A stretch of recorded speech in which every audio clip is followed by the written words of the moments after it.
Hey everybody, welcome to a live Q&A. Tonight I brought on the wonderful Cindy Bonilla. She is one of our members with Equipping ELLs, and I wanted her to come and just share a little bit about her experience.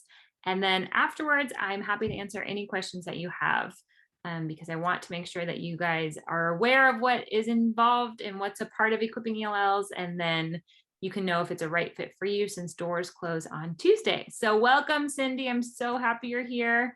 Yeah. Please share a little bit about your teaching experience right now. Awesome. First, thank you, Beth. I currently teach English language learners in New Jersey, grades K to 8. It's a small school district, so I only have 2 classes per grade level, but my ELLs are amazing. And I can't emphasize enough how much Equipping ELLs saved my life last year, especially with being hybrid for a short period of time, then being fully remote, then back in the classroom. Just knowing that I had all the resources in front of me really was a lifesaver. So thank you. Right from the beginning, I joined Equipping ELL, and the materials from September all the way to June were amazing, and definitely my ELLs enjoyed them. Oh, that is wonderful to hear. Thank you for sharing that. And yeah, so tell me a little bit more about what you've loved with Equipping ELLs, what's been really helpful to you.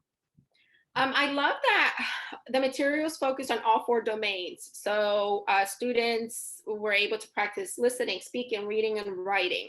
Writing was the last part where we focused on, but it's still, I knew what my level ones were able to do, my intermediate levels, and then my higher levels, because Equipping ELLs provided all these resources. I also love that there was less time for me on the planning part and more on the teaching the content part, which was great. Uh, Before Equipping ELLs, I really didn't have an ESL curriculum. So the resources that you provided, I was able to follow those. And once again, not focus so much on my lesson plan, just like, okay, this is how I'm going to teach. This is what I'm going to teach. Yeah. So that was great. Yes, that is something that I really am passionate about, of just, giving teachers the resources where they can jump off from, because it's not that you need to have everything scripted and telling you what to do. You just need to have the resources in front of you so you know where to start and where to go from, and then you get to teach and you get to enjoy it. I know so many times I was just so exhausted from trying to find this perfect lesson and never really felt confident that I had what they needed, and kind of went in this cycle over and over and over again of trying to find and lesson plan and Google more and finding tons of free things, but just trying to piece it together. And it felt like, I don't know if this is really what they need, and doubting that. Yesterday we had Kristen on Instagram, and she was sharing some of her experience too, and it's really similar to what you're saying. And you coming from, are you the only ESL teacher in your school? Yes, I'm the only ESL teacher. So why don't you share a little bit about the community part of Equipping ELLs? Um, it's great. I was able to work a lot with the mainstream teachers, the main classroom teachers. Since Equipping ELLs provided the independent activities, I was able to tell teachers like, hey, this is what they're working on whenever they have a free time in your classroom, or if you're teaching a concept that's similar to what we're talking about in our classroom, allow students to practice these activities in your classroom. So it was actually very helpful for the teachers as well. They didn't have to create the materials. I created a Google Classroom. We use Google as our platform of education at the school district that I work at.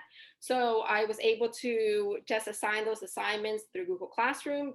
I worked with kindergartners all the way up to 8th graders, how to access these materials in Google Classroom. So it was very, very helpful. And even parents too. I had a lot of students turning in assignments on Saturday. I'm like, it's a Saturday, you should be enjoying yourselves. But it was great too to know that they were working on these assignments at home with their families as well. That's wonderful. Mhm. And just to share, Cindy is on our curriculum team that we've been working on this summer. We have 4 members of Equipping ELLs who are helping create resources for this upcoming year. So people have been asking me who are currently members and saying, are there going to be new resources? So do you want to share a little bit about some of the resources you're working on and what they should expect to come? Yes. So the majority of my ELLs are in grades third grade to fifth grade. So we're working on a lot of content that it's covered in these grades from mainly the social studies and the science, because I think those two subjects we kind of like drift away at the beginning, and then we mostly focus on the English part and then the math part, making sure our students know numbers and just the basics of math. So now we're definitely focusing more on the social studies and science, and we are looking into the Common Core standards and the WIDA standards, so that way we know that we are teaching our ELLs at the grade level that they should be. Mhm. Yes. Yes, Yeah. it's super exciting. We have someone that's the expert for K through 2. Cindy's the expert for 3 through 5, and then we have 6 through 8 and 9 through 12.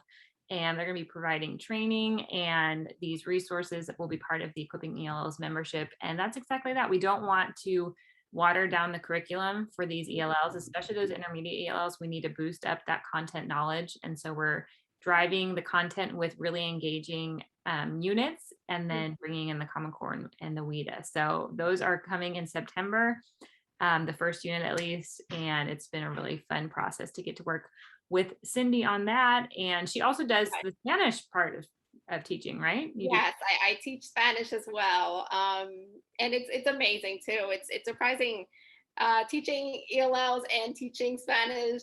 There isn't a lot of difference. Definitely, the images help. Just all the scaffolds that you use for ELLs, you definitely use for students that are learning a different language in general.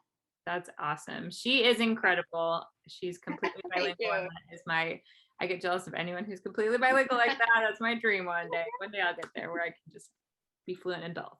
It takes a lot of work though. So we love having her just input into having that side of how do we help support those Spanish speakers too. And actually a lot of the resources are being translated right now into Spanish. So those will be available at an additional cost if you are those who are interested in. But that could be really powerful to have our students, practice the closed readings at home in the Spanish version for those who speak Spanish, and then being able to do it in English and seeing those skills transfer. So I'm excited to see how that goes this year. So thank Yeah. you so much, Cindy. If there's any questions, please feel free to ask them, but you can sign up if you're interested at equippingells.com. Doors are open until Tuesday, and we would love to have you join us. The community part of Equipping ELLs is incredible.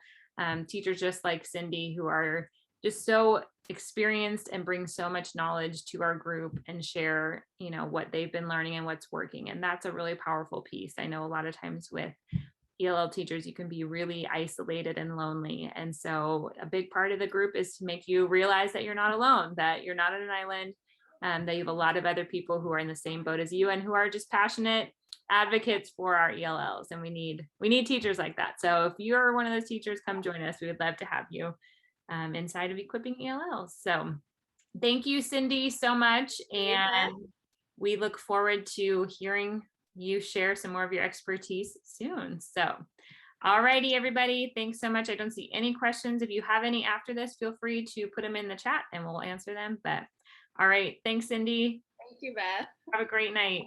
You as well.